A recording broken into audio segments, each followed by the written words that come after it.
윤석열 대통령은 국민을 위한다고 말하지만 실제 행동은 정반대입니다. 야당이 제안하는 모든 정책에 거부권을 행사하기 바쁩니다. 이런 행동이 계속되면 결국 문제가 생길 수밖에 없습니다. 예상대로 문제가 발생했습니다. 이재명 더불어민주당 대표가 이를 정확히 지적했습니다. 이재명 대표는 29일 전 국민에게 2만 원을 지급하는 민생복지 지원금에 대해 차등 지원도 수용할 수 있다고 밝혔습니다. 반면 추경호 국민의힘 원내대표는 여러 차례 부정적인 입장을 밝혔습니다. 이 대표는 이날 오전 국회에서 열린 최고위원회에서 민생회복 지원금을 반드시 동일하게 지급해야 한다는 주장을 더 이상 하지 않겠다. 조금이라도 지급하는 것이 아예 주지 않는 것보다 낫기 때문이다라고 말했습니다. 이재명 대표는 정부와 여당의 주장을 수용해 정책을 조정하겠다는 입장을 밝혔습니다. 이는 무조건 거부만 하는 윤석열 대통령과 완전히 대비되는 모습입니다. 대체 누가 대통령이고 누가 야당 대표인지 헷갈릴 지경입니다. 이 대표는 우리가 지향하는 가치가 보편적 지원에 있다고 강조하며 세금을 많이 낸 사람을 정부 혜택에서 제외하는 것은 부당하다고 생각하기 때문에 보편적 동일 지원을 요구했지만 어렵다면 차등 지원도 수용하겠다고 밝혔습니다. 또한 고소득층에 대해서는 매칭 지원도 수용할 의향이 있다고 덧붙였습니다. 그는 구체적인 방안도 제안했습니다. 이러한 자세야말로 진정으로 민생을 위한 것이 아닙니까? 각 계층 국민들의 예상되는 수요를 반영하여 공약으로 내걸었던 정책을 수정하고 진행시키는 태도는 정부 여당에서는 찾아보기 힘듭니다. 정부 여당은 그저 자신의 입장만 대변하는데 급급할 뿐 한 번이라도 국민을 위해 이렇게 한 적이 있나요?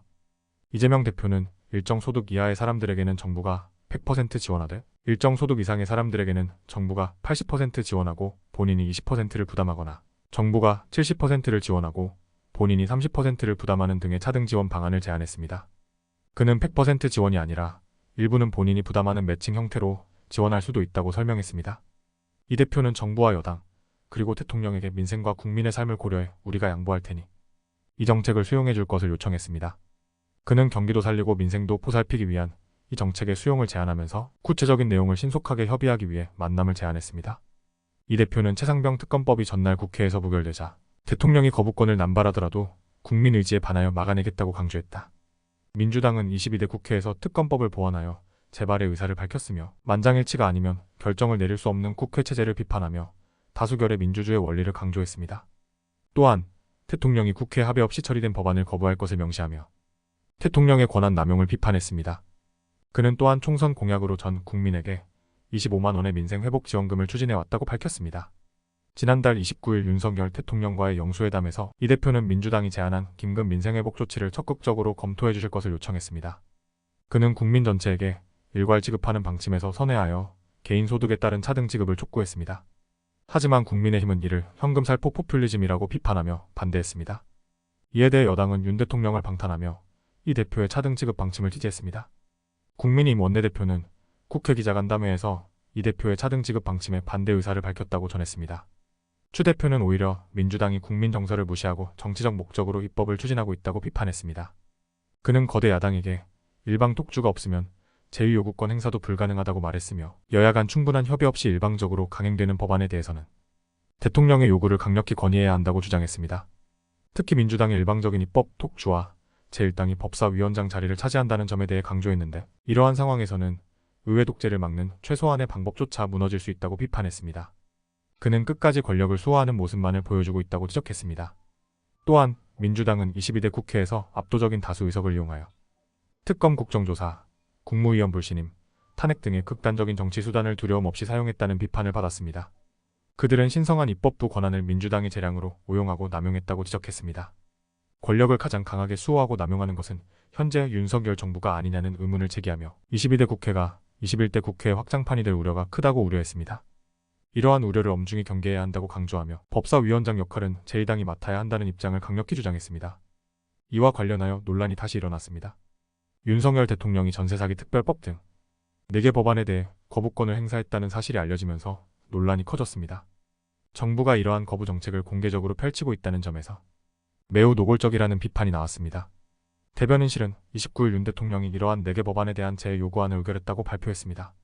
정부는 이날 임시국무회의를 열어 전세사기 피해자 지원과 주거 안정을 위한 특별법 개정, 민주유공자 이후 관련법 개정, 농어업해소법 개정, 그리고 지속 가능한 한우산업지원법 개정 등 4개 법안에 대한 거부권 행사 권한을 의결했습니다.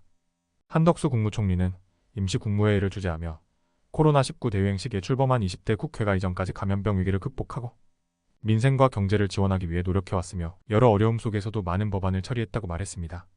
그러나 유감스럽게도 어제 국회에서는 정부와 여당이 지속적으로 지적해 온 문제점을 지닌 법안들을 수적 우위를 이용한 야당의 단독 통과를 허용했습니다. 한덕수 총리는 국가와 국민의 이익을 수호하는 책임이 있는 정부로서 막대한 재정 부담을 초래하거나 사회적 갈등과 부작용을 일으킬 우려가 있는 법안들이 일방적으로 처리된 것에 대해 심각하게 고려해야 한다고 밝혔습니다. 윤석열이 거부권을 행사한 이유를 야당 탓으로 돌리고 있습니다. 그러면서 정부는 전세 사기 사건이 처음 사회 문제로 드러났을 때부터 피해자들의 고통과 분노를 공감하고 해결하기 위해 노력했으며 최근에는 보호대책도 발표했다고 밝혔습니다. 그런데 어제 야당은 선구제 후회수 지원 방식을 중심으로 하는 전세 사기 피해자 지원 특별법 개정안을 일방적으로 통과시켰다고 비판했습니다.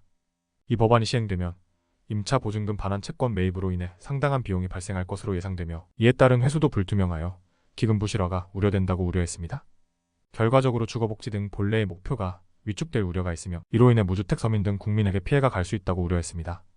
또한 민주유공자는 모두 국민과 자손들로부터 존경과 적절한 예우를 받아야 한다고 강조했습니다.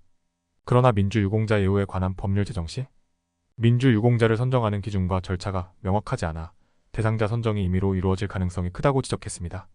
이러한 점은 민주주의의 가치를 널리 알리고 발전시키는 취지보다는 국가를 분열시키고 갈등을 야기할 수 있다고 우려했습니다. 따라서 보다 넓은 사회적 논의와 공감대를 바탕으로 모든 국민이 지지하고 동의할 수 있는 방식으로 법안이 추진되기를 바란다고 말했습니다. 농업인의 의견 수렴과 참여를 위해 농업회의소 법제화를 추진하고 있다고 하지만 시범 운영 단계부터 농업인의 참여율이 낮고 지자체에 대한 재정 의존도가 높아 관변화할 우려가 여전히 남아있다는 지적이 계속되고 있다고 언급했습니다. 제정안이 시행될 경우 지자체뿐만 아니라 국가 재정에도 의존하게 되어 관변이 더욱 심화될 것이며 기존 농업인 단체와의 역할 및 기능 중복으로 인해 효율성과 갈등이 증가할 것이라고 우려했습니다. 이는 단순히 윤석열을 지지하는 측면으로 해석될 수 있다는 견해도 제시했습니다. 또한 정부는 축산법을 근간으로 한우를 포함한 다양한 축종의 산업을 균형 있게 육성하고 축산 농가를 지원하고 있다고 주장했습니다. 그러나 지속 가능한 한우 산업을 위한 지원법 제정에 대한 우려를 제기했습니다. 특정 축종인 한우 산업만을 대상으로 경영지원금 등을 지원하는 법안으로 제정된다면 다른 축종 농가들과의 형평성 문제가 크게 높아질 것이라고 우려했습니다. 이러한 제도의 불균형은 정책의 효율성을 저해하고 축산 정책의 전반적인 방향에도 장애가 될 수 있다고 꼬집었습니다. 한 총리는 이러한 사안들을 종합적으로 고려할 때 오늘 국무회의에서 국무위원들과 함께 상기한 법안들에 대한 국회 재논의를 요청하는 안건을 심의하고 그 결과를 대통령께 건의하지 않을 수 없다고 밝혔습니다. 21대 국회에서 대통령이 거부권을 행사하면 해당 법안들은 자동으로 폐기되는 절차에 들어가게 됩니다. 국민들이 계속해서 지켜보고 있는 데다 이러한 문제들을 더 이상 방치할 수 없다고 생각한다면 큰 오산입니다. 이제는 결정의 시간이 다가오고 있습니다. 이상 영상 마치겠습니다. 구독과 좋아요는 영상 제작에 큰 힘이 됩니다. 여러분의 댓글 의견도 언제나 환영합니다. 민주 스피커였습니다. 감사합니다.